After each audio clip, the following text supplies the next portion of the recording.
Moving to a new country and starting a new life there is no small undertaking. I would know as a Brit who moved to Austria almost 9 years ago.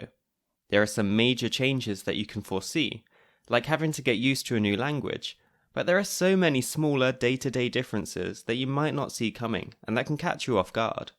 In this final episode of Series 2, I talked to Dana Newman, an American living in Germany who you might know from her YouTube channel Wanted Adventure. We talk about what it's like to move abroad to Germany as an American, what culture shock she experienced when she arrived, and all about her experiences with the German language as a newbie in a German-speaking country. We'll hear about some of the things Dana found difficult to get used to, and what it's like for her as an American to be married to someone who's German. But before we get started, I've started a little blog on the Yellow of the Egg website. There are a couple of posts already on there, and there'll be more as time goes on, even between podcast series. So if you can't wait for Series 3, make sure you check out yellowoftheegg.com/blog for all your Yote needs to see you through till the next series. I post on Instagram when there's a new blog post, so follow me at Yote Podcast, that's YOTE Podcast, to never miss a blog post. So with all that being said, and for the last time this series, let's crack on with the show.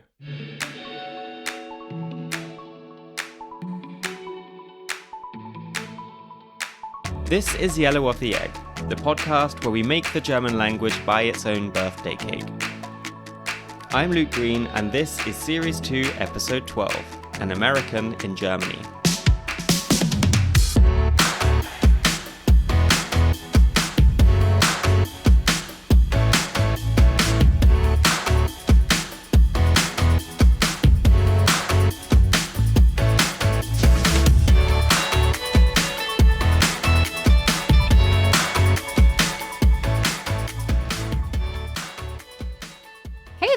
I'm Dana, and I'm an American who lives in Munich, Germany. If you've ever searched for videos on YouTube to do with learning German or living in Germany, you might just recognize this voice.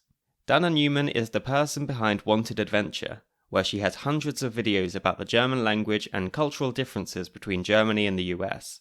She would know all about stark cultural differences as someone who moved thousands of miles to live in a new country. Before moving to Europe, I was living in South Florida. And actually, when I first moved to Europe, I moved to Prague in the Czech Republic, and that's where I lived for about a year before moving here to Munich, Germany. So I was living in Prague in the Czech Republic, and I came to Munich for about a week, and on the first day of my trip here, I went to an Irish pub where I met a dashing German man, and yeah, as they say, the rest is history. This dashing German man is, well, German, and he speaks German and English. Dana, on the other hand, while she's fluent now, she had barely any knowledge of German when she first met him. I could count to 10. Oh wait, maybe even 12. But I think you see, my answer is basically no. So English is my first language, and I grew up hearing Czech in the household. So my mom was the first generation born in the US. So I heard Czech spoken. My mom speaks Czech, but I never learned Czech. I mean, I learned a few words, I learned some songs, and then I also learned Spanish in school. So I would say my language history is English, native language. Spanish, I feel like I used to be kind of going in the direction of fluent. But when she met her now husband, Stefan, her language priorities shifted. Ever since I started learning German, it's taken up all of the foreign language space in my brain. And I know the Spanish is still there because when I've gone to Spain, it's come back quite quickly. But yeah, German is really taking up that foreign language area. And then Czech. When I lived in the Czech Republic, I did study Czech and I learned some of it. But again, that's also kind of hidden now back behind the German language. Dana decided to move to Munich in Germany to live with Stefan. Her journey with learning German started before she made that move, though. One of the first things that I did was buy a German book, and it came with a CD, and I just started trying to teach myself some German. This was before I had moved to Germany. I was still living in Prague, and I just thought, let's see if I can already learned some German before I moved there. And I started listening to German music. I tried a lot of things, actually. Some worked for me, some didn't. I tried listening to German while sleeping, and that was one of the things that did not work for me. Maybe it works for other people, but it did not work for me. I have to admit I tried that too, and I can't vouch for its effectiveness either. But when I started learning German, I also tried teaching myself with books and music before actually moving to Austria, and it gave me a good head start. The learning doesn't stop once you get to your destination country though. That's where things really get going. There was a lot that Dana did to try and immerse herself in the language and learn it as best she could. In my apartment in Munich, I labeled so many things with tape and the name of the thing in German so that I could always see it when I looked around. I watched shows in German.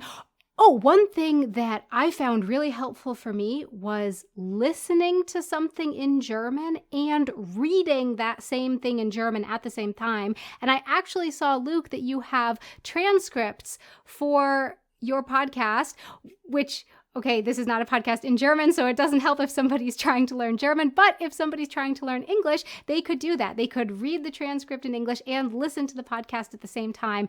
And I found for me that that was just really helpful with learning German. Oh, and I also took German courses. Can't leave that out.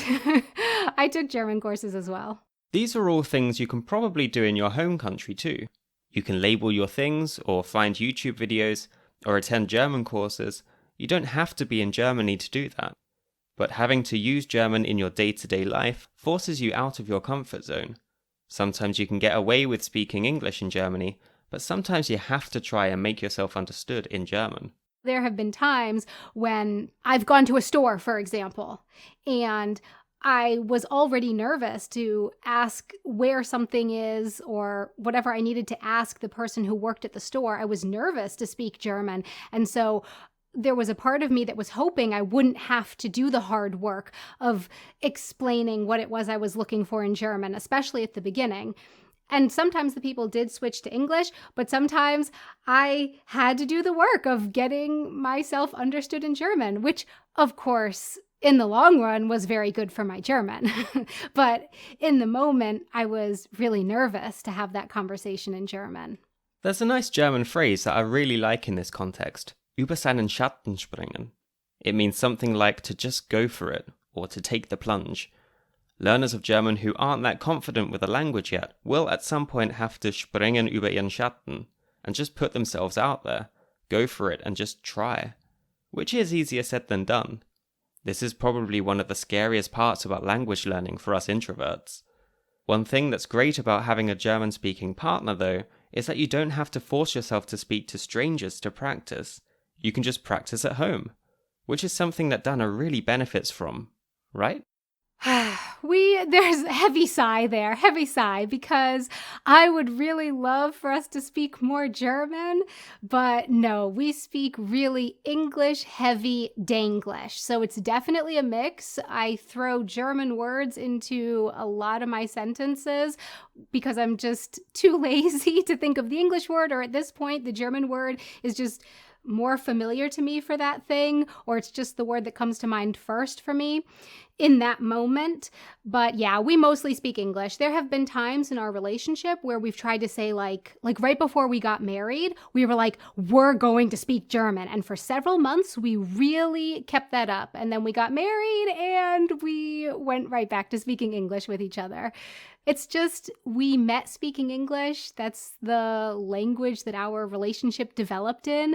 And yeah, it's just the language that feels the most right when we speak with each other in. I can't really describe it any more than that. Like, of course, he's still my husband in German, and I'm still me in German, but somehow English just feels right. There is this thing about feeling a bit like a different person when speaking a different language.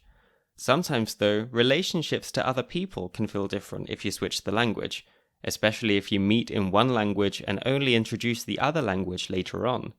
Again, this is something I, and I'm sure many others, can relate to. When there is a relationship where both people are fluent in each other's languages, you end up with all sorts of code switching, that is, alternating between languages within a single conversation.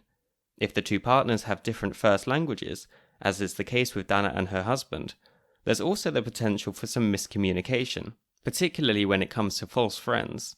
When it comes to misunderstandings, even though we're speaking English with each other, and we're speaking the same language, there are still definitely misunderstandings there because we come from two different countries and then English is not his first language.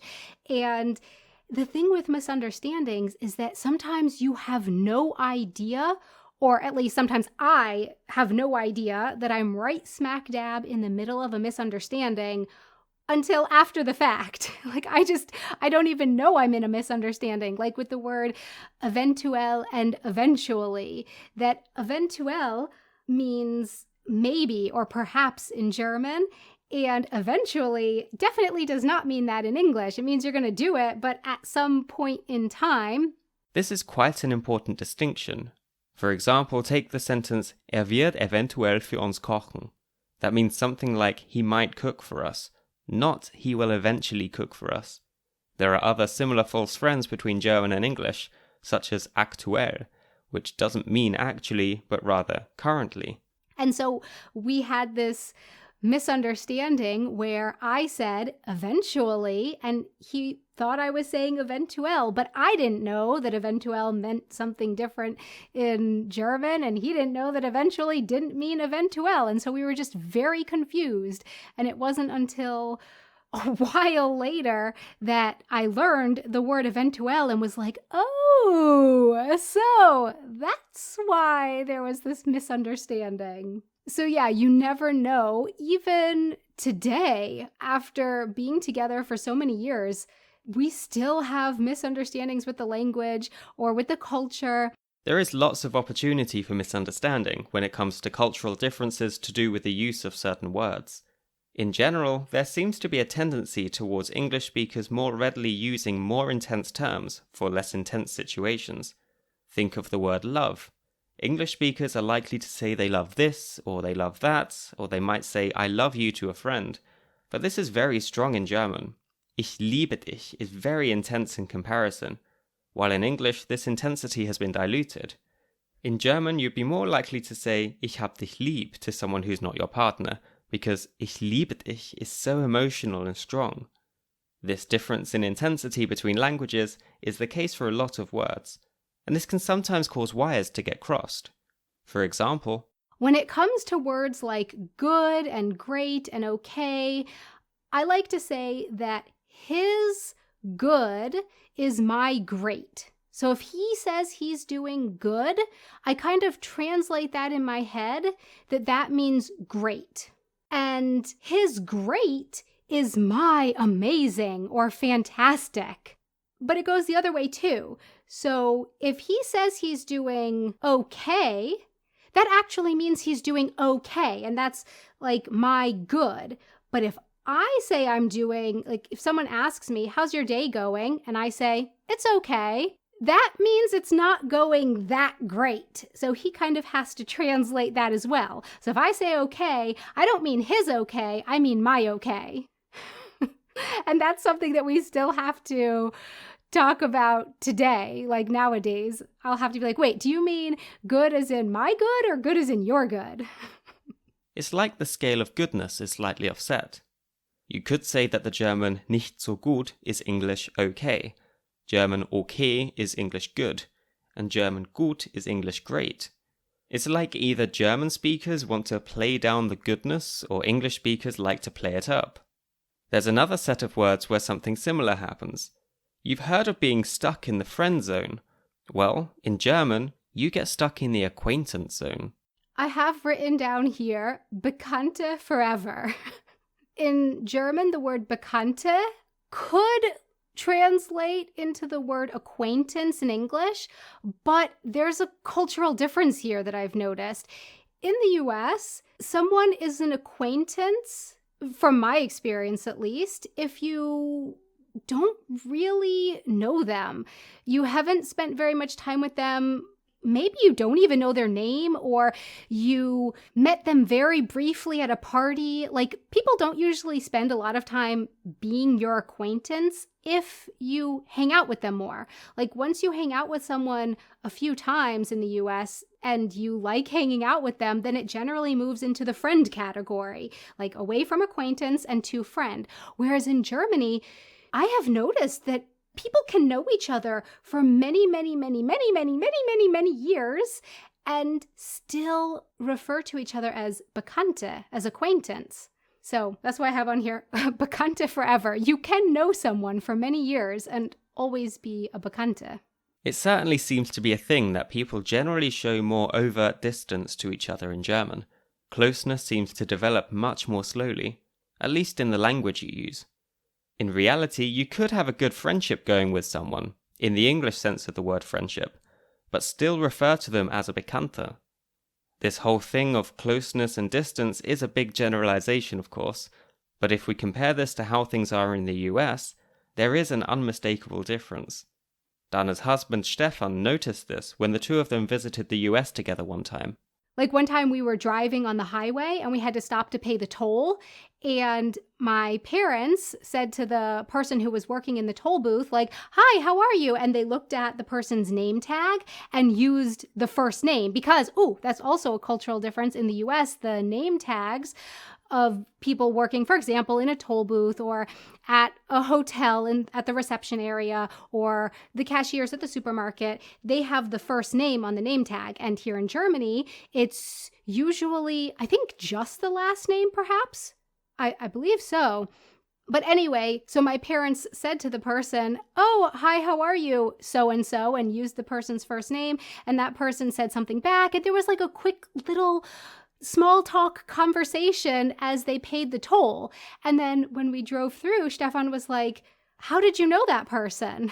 And they're like, "What? No, well, we didn't know that person, but you knew the person's name and you chatted with the person." So even though you're not actually close to this person in the toll booth, you've never even met them before, it's custom to use first names and to engage in small talk with the person, without this necessarily being seen as a sign of closeness. In the German-speaking world, you're much less likely to see this happening, because it really is a sign of closeness to use first names and ask how people are. If you do this with strangers, you can get mixed results, as Dana found out. Like, when I was in Germany and went to the cashier and said, "Wie geht es Ihnen?" And then I came home and I told Stefan, like, the cashier didn't want to talk to me. I was trying to be polite and they didn't want to talk to me. He was like, "Well, why would you ask that question?" And I told him, "Because that's what you ask." And when he came with me to the US, then he got to see it firsthand, how Americans ask, "How are you? How are you? How are you? How are you?" everywhere. And he got to see that and he realized, okay, yeah, I guess everybody does ask, "How are you?" to everyone.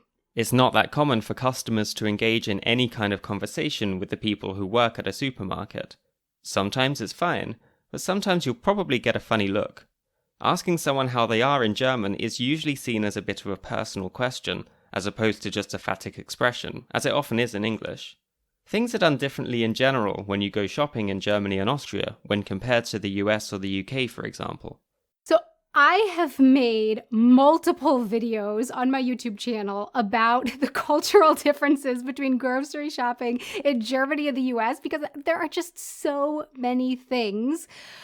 From the fact that if you want a cart here in Germany, you have to put a little coin in to get the cart out. Or I've noticed that a lot of people in Germany carry around like a little plastic token that they can use. So that's already different right at the beginning. We have that in the UK too, so maybe it's more of a European thing? Can't confirm this. And then the speed at which the cashiers scan the food here in Germany. I can see you, Luke. I can see your facial expression, so I think it's the same in Austria. Oh, yes. It's just so fast. Even after living over a decade in Germany, I don't have 10 arms. I do not know how people pack fast enough with just, anything less than 10 arms. I just can't do it. Again, a generalization, but it's my experience too that you have to be prepared. The cashier will put everything through the till at a rate of knots, and if you're not done packing by the time you've paid and you have your receipt, the cashier will usually start throwing the next customer's shopping in with yours. It's all about getting customers in and out as quickly as possible. So I always feel like I'm just in the weeds down there trying to pack as quickly as I can. And then I had to learn at the beginning that if you do need a paper bag, you have to grab it beforehand. So the setup in the US is that the cashier just kind of gives you a bag when they're scanning your items. But yeah, in Germany, you have to be sure to grab your bag. And if you don't, it can just become this whole big hassle because the bags are all the way down at the other end of the checkout lane. And then you have to ask people, hey, excuse me, can you pass me a bag? And you have to do it in German. And it's just really embarrassing. It's a palaver. Especially for someone who wasn't brought up in this culture, it can be super stressful when you end up holding everyone up because you're too slow at packing or you forgot to pick up a carrier bag. But there is one thing that's universally looked down upon. If you forget to do this when you're at the supermarket, be prepared to face the contempt of all the other customers who have to wait in line behind you. Sometimes, depending on the store, you might have to weigh your own fruits and veggies. And if you don't notice that you are in a store where you have to weigh your own fruits and veggies and you get all the way to the checkout line and it's your turn and then you have not weighed your fruit and veggies, it's like, shame, shame. The cashier will literally have to leave the till, walk all the way over to the fruit and veg section, weigh the stuff for you, and come back. You'd think that they would have installed tills that can weigh fruit and veg there, but nope, many supermarkets just don't have that here. In fact, there's a lot that the supermarkets in Germany and Austria don't have. If you're coming from a different country, there are things that you're just used to finding in a supermarket that you wouldn't question. When it's not there, you can really miss it. I'm talking specifically about the food. At the beginning, when I first moved to Germany, or when I first moved abroad in general, I kept trying to recreate foods that I missed from the US. But sometimes you couldn't get all the ingredients. For example, brown sugar. I actually, when I moved abroad, didn't know what brown sugar was, but it seems to be in a lot of American recipes, especially cookie recipes. And when I came to Germany, I wanted to make something and I needed brown sugar. And I went to the store and I couldn't find brown sugar. And so then I told Stefan, that I couldn't find brown sugar. And he was like, it's at the store. I don't know why you didn't see it. It's right there. And I was like, well, if you're so smart, then get some brown sugar from the store and bring it home. I said, I didn't see any. And so then he came home with brauner Zucker, which is something that I would call raw sugar. I have since learned that brown sugar, what I was talking about from the US, is actually white sugar with molasses.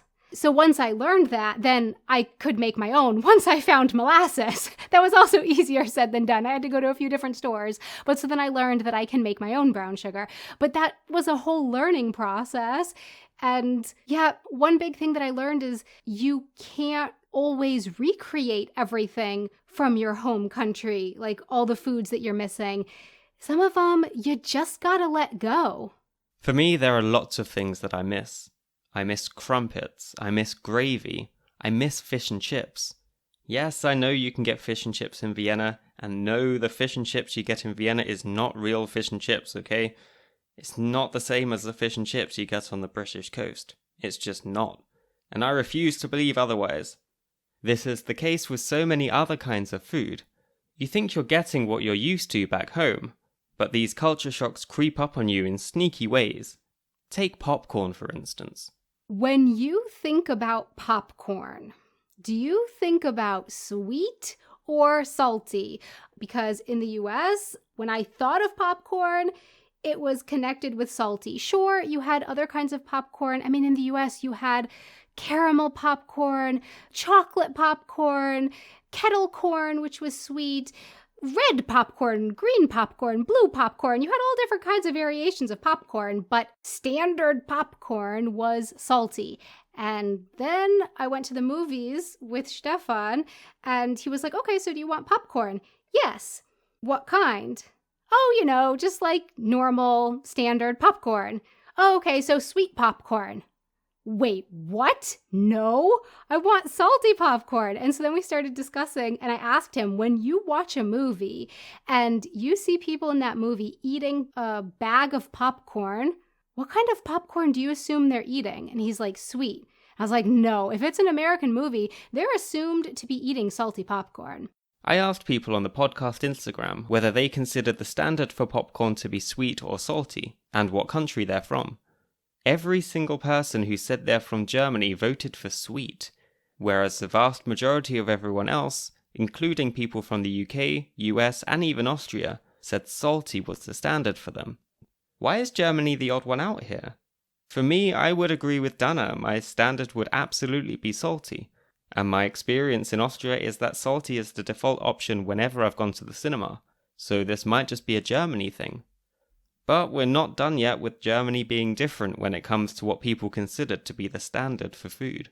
Let's talk about chips. For us Brits, these are crisps. So, as far as chips go, if someone said to me, hey Donna, could you run to the store and just get a normal bag of chips? And that's in quotes. I would pick up a bag of salty potato chips. That's what I would get. In Germany, however, it's been my experience that the quote-unquote normal or standard bag of chips is not salty, but rather paprika flavored. And when I say paprika, I don't mean paprika, I mean red bell pepper, because on some of these potato chip bags is a picture of a red bell pepper, which really shocks me because I just wouldn't expect this really popular flavor of potato chip in Germany to be based off of a vegetable. I don't know. When I think potato chips, I just don't think vegetable. Well, now I do, actually. Now I do. We won't talk about how Dana doesn't think of a vegetable when she thinks of potato chips. I just realized that doesn't make any sense. That's good. I'm really glad we got that. I'm really glad we got that for all of eternity. I ran another poll on Instagram about this. About 80% of people who said they're from Germany said they considered the standard flavor for crisps to be red bell pepper. The other 20% said salted. On the other hand, only 10% of those who said they come from other countries said their standard is bell pepper, and the rest said salted. Again, Germany seems to be the odd one out with that one. It really seems to be on its own in having sweet popcorn and bell pepper flavored crisps as their default options. Thanks, by the way, to everyone who voted on Instagram and helped with my very scientific study of standard flavors of popcorn and crisps. I got responses not just from Germany, Austria, the UK, and the US, but from Brazil, India, Nicaragua, South Africa. Thanks a lot for taking part. I have to say, I don't think I've ever tried red bell pepper or paprika flavored crisps before. It would probably make more sense to us non-natives if the crisps were actually paprika flavored. This false friend of paprika and paprika can again lead to misunderstandings. Sometimes you get words in both languages and they have the same or a very similar meaning, like party. But sometimes there are some differences which can catch you out.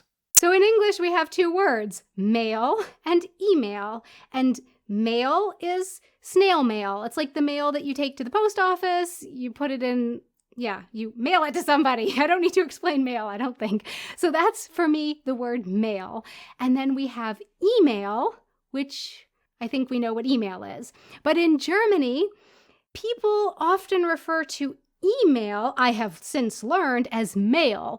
What Americans refer to as mail would be Post in German, and usually post in many British English dialects too, as it happens. But even in the UK, if we hear mail, we would think of something as being sent in the post, and not of email. In German, mail and email are pretty much synonyms. This has caused confusion for me, and sometimes it still does cause me confusion because someone will say to me, here in Germany, speaking English, I sent you a mail, or did you get my mail, or something about mail. And then I think that they mean that they mailed me something. And I'm like, no, I didn't get anything. And also, why didn't you just send an email? And they're like, I did. That's what I just asked. Oh, well, yeah, I got your email. So, yeah. I have to try to remember that mail in Germany means email. Even if you know this, though, it's easy to forget. If you're used to a word having one meaning in English, you often have to try to consciously remember that it has a different meaning in German. And this goes for a lot of aspects of language, where it's one thing to know something, and it's another thing to remember it in practice. If we think of word order, we're not used to the finite verb appearing all the way at the end of a sentence in English, and as much as we might know this rule in German, this finite verb can easily be forgotten by the time you've made it to the end of your sentence. I lose my haben all the time.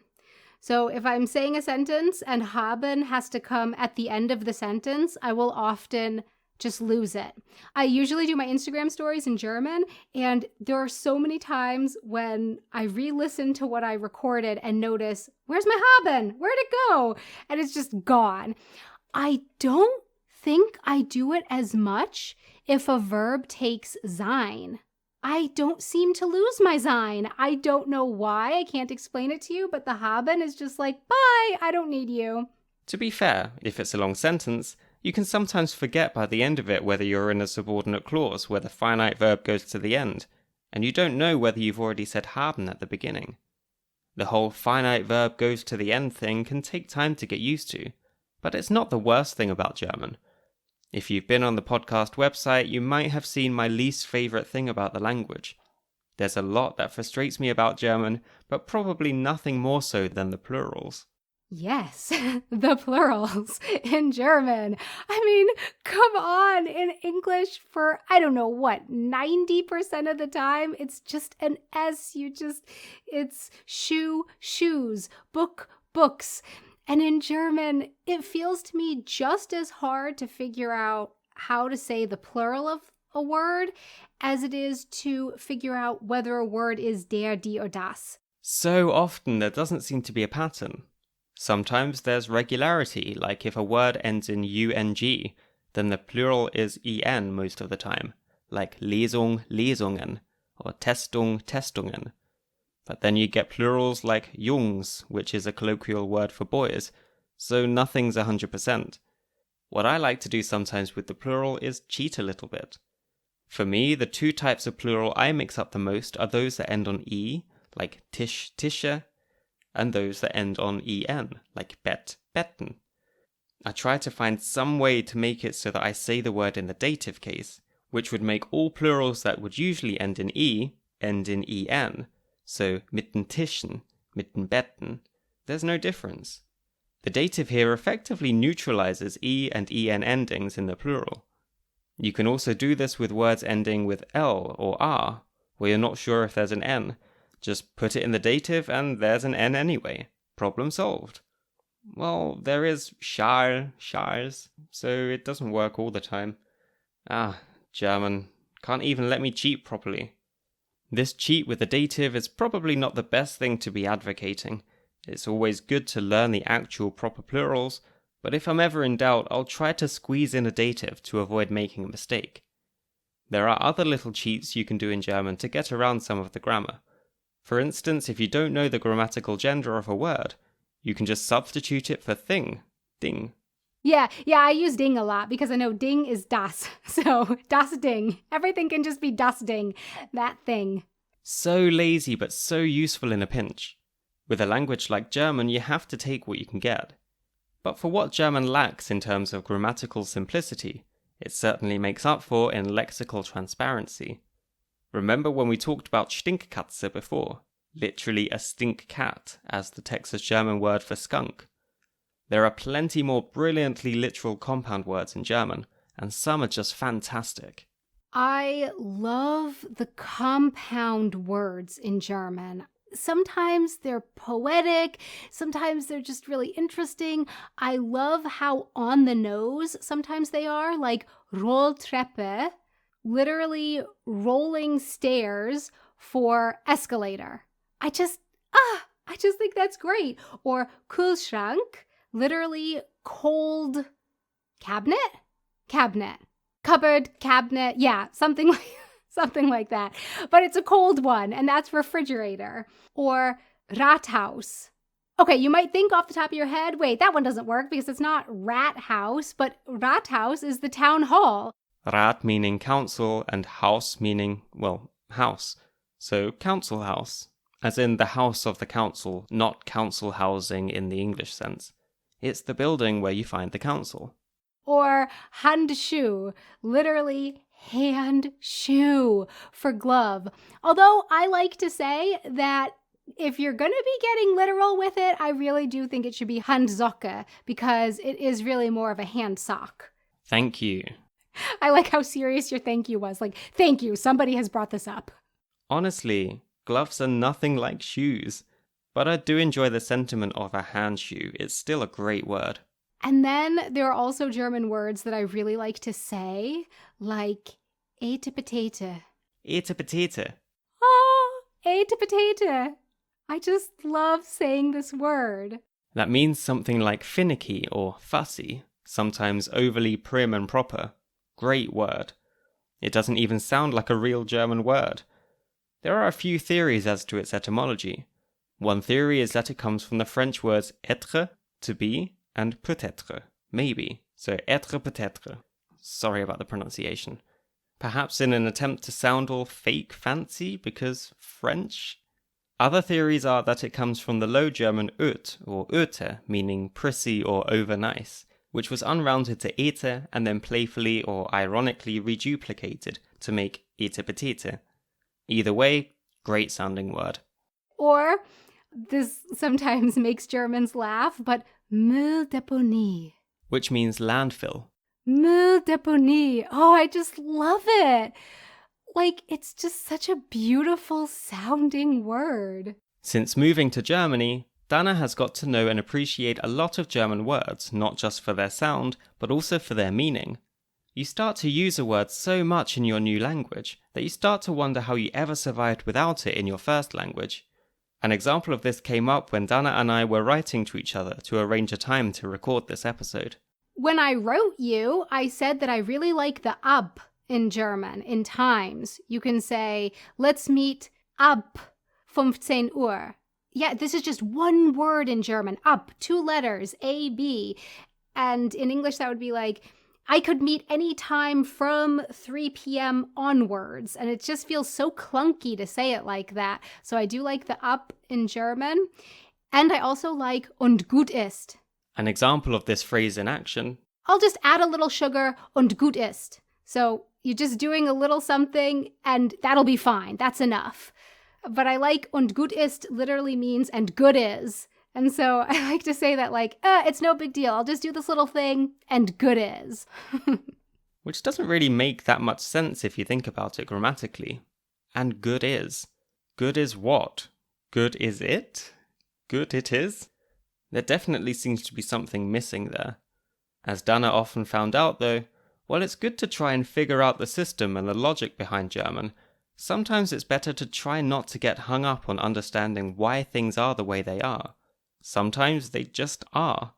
And if you try to ask someone who speaks German as a first language to explain the logic behind the language, well, good luck. If I could go back and give Dana, who was just starting out learning German, some advice when it comes to learning German with Stefan, so having a partner who is a native German speaker, specifically Stefan, the advice that I would give myself is if you have a question about the German language and you want to ask Stefan, ask yourself first, does this question start with why? Because if it starts with why, don't ask it. Just don't bother asking it because he uses the German language, but it's his native language and he's not someone who was particularly interested in languages. It wasn't a hobby for him to learn about the German language until he met me.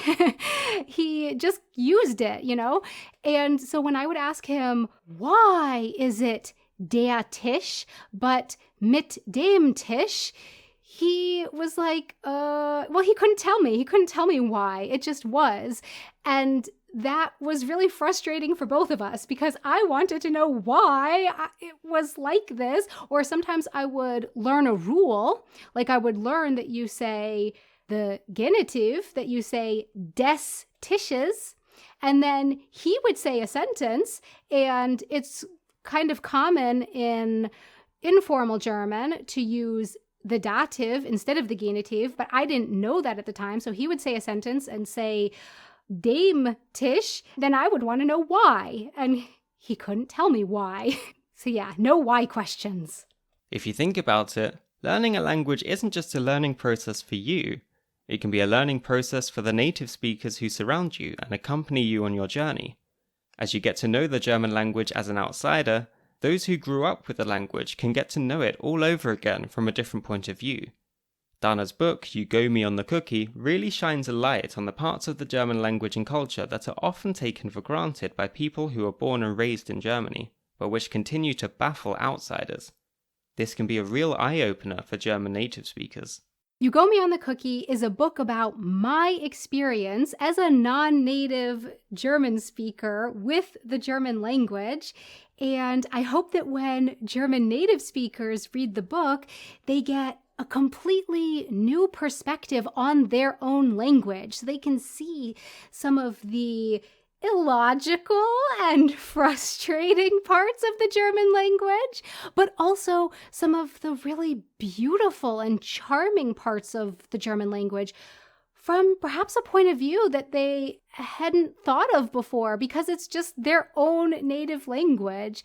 And then also, it's a book that I wish I had had when I was learning German. Maybe not right at the beginning because the book is written in German, but yeah, it's a book that I wish I had had so that I didn't feel quite so alone with the struggles of the language. But in You Go Me in the Cookie, I write about the experiences of mine that were difficult and challenging, but also really fascinating for me. And there really is no need to feel alone when struggling with the German language and culture.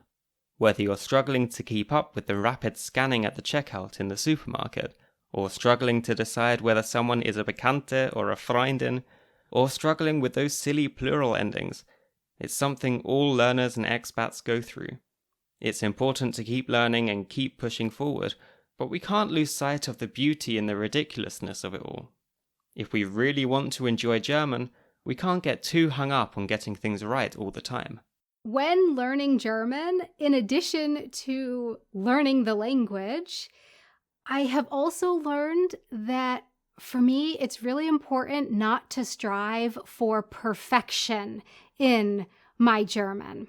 And that's not always easy. There are times when I'm sitting there and I'm studying German and there's this little voice in my head that's like, don't make any mistakes. You better get it perfect.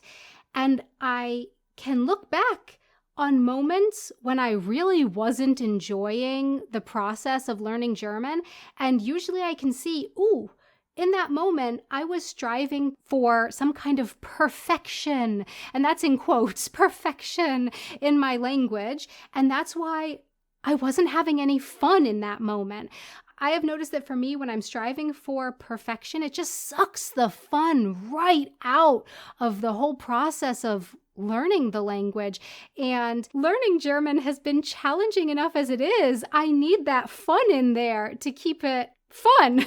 I need that fun. So yeah, that's just something for me. I always try to remind myself it's not about perfection. Languages are, in my opinion, about communication.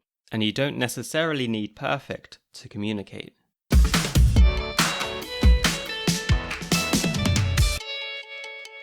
Thank you so much to Dana Newman for joining me for this episode. You can buy Dana's book, You Go Me on the Cookie, at all good bookshops and online now. I'll link to it in the show notes. It's a really fun read for both native German speakers and intermediate learners of German. I really loved it. Dana's YouTube channel, Wanted Adventure, is all about getting to know German language and culture as an American, and there are literally hundreds of videos on there to get stuck into.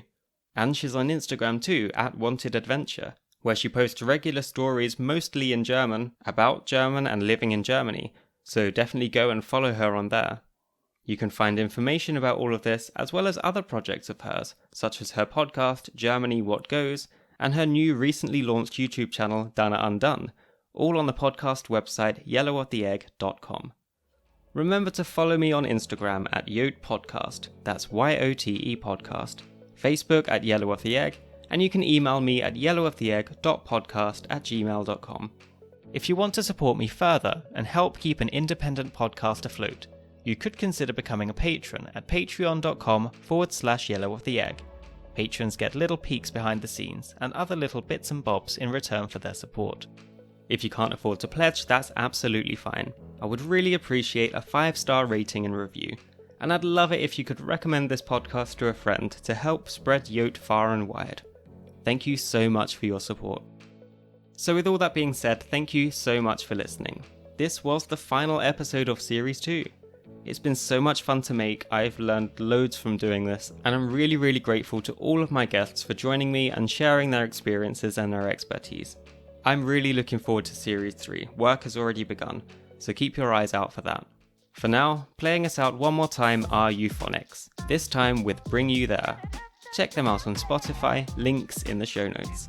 Enjoy the song, and I'll see you soon for Series 3. Macht's es gut, Servus aus Wien. You're the kind of man who used to obtain what he's going for every day.